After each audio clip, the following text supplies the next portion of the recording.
I got news of the very best kind about troubles that are falling behind, about people that used to be blind till they open up their eyes to see.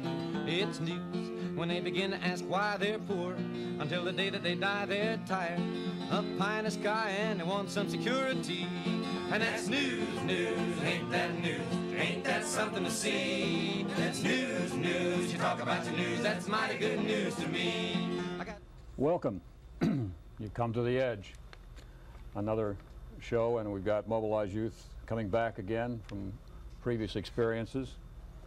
We have Ben Dictor, Paul Wattersmith, Jordan McLaughlin. Ben's from Booker High, Paul's from Pineview, or graduate of Booker, excuse me. Yeah. Paul's from Pineview, and Jordan, you're at MCC? Yeah. Okay. We talked in the last show, we talked a little bit about Social Security, or a lot, and there's some congratulations in order for Paul Wattersmith. You want to tell us about that, Paul? Yes. Phil Compton organized a forum on Social Security and invited Catherine Harris. But in Catherine Harris's wonderful tradition, she didn't show up.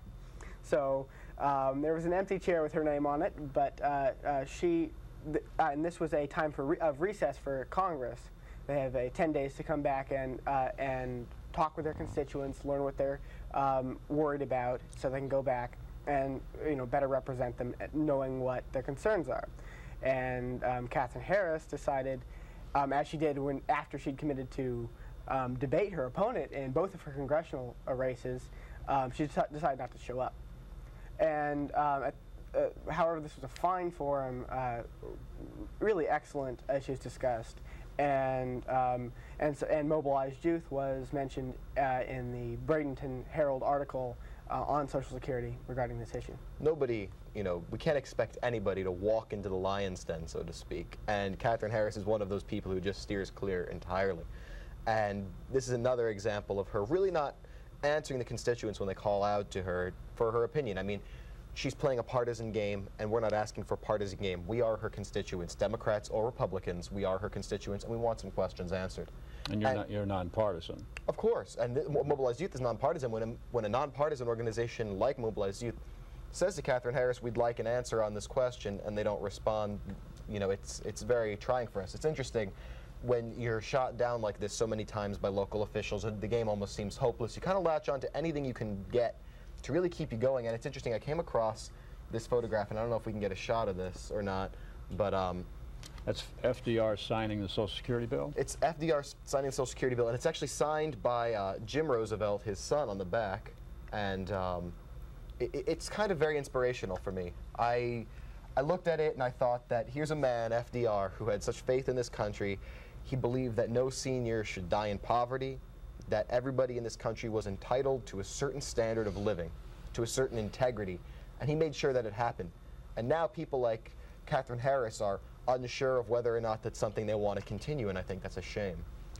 What I'd like to say is that Catherine Harris is our representative, and she made certain promises to us before our district voted. Excuse me, Paul, this was at City Hall. This was at City Hall, yes. Right. That's where you were able to speak. Yes. And Catherine Harris made certain promises to us about Social Security. When she ran for office, she said that she would under no circumstances vote to privatize Social Security, that she would protect Social Security because she's running to be elected in the second most senior district in the country with the second most recipients of Social Security, clearly people who don't want Social Security dismantled. So she promised to support Social Security, to oppose the privatization, and now she doesn't know what she wants to do.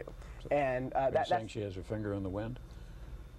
She doesn't stand for what she told us she was going to stand for. Right. She's meaningless. In the Bradenton Herald Candidates Forum, before the election, she promised, it's in there, you can look it up. I don't remember the exact date.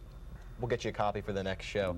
She said that she would not make a vote to privatize Social Security, and we've asked her on several occasions now if that promise still rings true, and we get no response. So it's very trying for us. Well, we've I don't want to say belabored the issue of Social Security, but of course I will mention one more time that Moynihan, when he's being used by the Republicans as a point man in the Democrats who wanted to privatize Social Security. But Moynihan's proposal was to add voluntarily 1% of your contribution into Social Security. You did this. You didn't take away anything from the 6.2 or the 6.5, whatever the percentage is right now, on your part of the Social Security situation. And also, there would have been a matching amount by the government if you did that they could separately fund in addition to the Social Security fund, so as not to dry it up. I was there, Paul, when I had to leave just before you spoke, so I didn't see you do your speech, so I can't talk about the City Hall situation except that I did speak briefly myself. I think we're going to move on to some questions that have come from watchers and listeners to the show. The Englewood Peace Coalition has sent some questions in, and they would like to talk regarding the military and the future of the draft and things of that sort. Right now, according to some of the questions, the law gives names of students to the military and doesn't do anything in regard to the Peace Corps or National Service, or there's nothing provided there. Where are you guys on that issue? Well, I think this reflects a larger problem with our viewpoint and our position on the Peace Corps and other civil service issues. The Peace Corps really isn't given the strength that it should be. War should be a last resort, and war is something that we should avoid altogether. Now, we can do this by building up, by addressing the ills and the problems of the world, and by helping and doing good instead of killing. It's a very simple thing. And however, you're not allowed to join the Peace Corps unless you have special skills or college degrees. It's not an alternative to the military, and it's not something that high school students can join. And other civil service is not emphasized in high school, and civil classes are very limited. What we do have is an open range for the military to recruit high school students, as they do with ROTCs and in most high schools, and a emphasis on the military as a form of service and destruction as a way of the government's or affecting government policy and foreign policy. Unfortunately, it takes no college experience to join the military. However, those who have shaped the structure of the Peace Corps have decided that you need higher education to really participate in healing the world, and that being the task at hand for the Peace Corps. I think that there should be, if not the Peace Corps, other options like the Peace Corps available to those who don't have the ability to gain a higher education but have that desire to help fix things, help heal the world. Many people see the military as an option for this, and the military should be used for that. With the amount of manpower and financial services that go into the military, they ought to be doing some good around the world. Unfortunately, your army is only as good as the person who is leading it, and in this case, our commander-in-chief is not really up to snuff. Well, so where are you at regarding the draft? Because we have the stop-loss draft going on right now. Well, you know, they say they're not going to implement the draft. That's another question here. I have to interrupt 1 second. There are no calls going to be taken on this show because it's a taped show for the audience to know that. The last time it was a live show. Right. It's going to be a taped show tonight. So, the president reassured the nation, especially my generation, time and again throughout the election, that there would be no draft. Regardless of what happened, there would be no draft. There's no need for a draft. We had plenty of troops. He was repositioning troops from North Korea in the demilitarized zone. Unfortunately, the military leaders in the theaters right now are saying that they are desperately strapped for troops.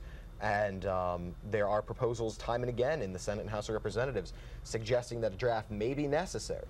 Charles Rangel, of course, being at the forefront of that effort. The backdoor draft is happening. There is a draft going on right now. They are pulling people back into the services. People who are in their mid to late 50s are being, I know personally, people in their mid to late 50s who are being pulled back to Iraq again for a second and third and fourth tour. And that's a sign of how desperate the military is at the moment for recruits. Absolutely. I know that they